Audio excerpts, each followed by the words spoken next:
Andrew Kibe nimekuona. Andrew Kibe nimekuona. Manze.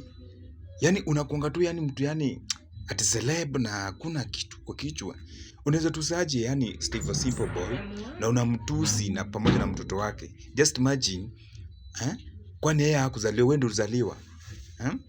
Andrew Kibe yani hauna thinking capacity kwa kichwa yako. Yani kwani ati Steve sija angefanya hivi na hivi. Na ukotushi wako kwa interview hivyo. Bro, wacha nikwambie, hebu jaribu kutoa hiyo kofia yako. Andrew Kibe, jaribu kutoa hiyo kofia yako. Uone venye unakaanga. Nonsense. Vitu ulikuwa unaongea vitu zingine hata hizi.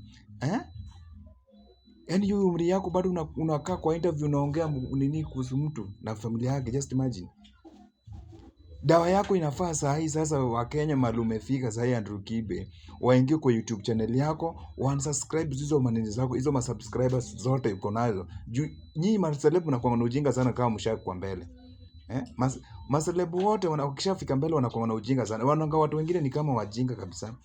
Hadi mwenzako, hadi celeb mwenzako unatusi like Wewe nimekupatia tu sample moja. Wewe jaribu kutoa hiyo kofia. Uone kama unakuanga handsome ama ukuangi handsome. Wacha ujinga Andrew Kibe. Wewe ni celeb lakini maana hii hauna. Unaweza tusaje Simple Boy, na Simple Boy atajua hajakuomba kitu, hajakufanya nini. Simple Boy hapo yani mashughuli zake, kwa manini zake. Manze, hiyo ni noma manze. This is serious.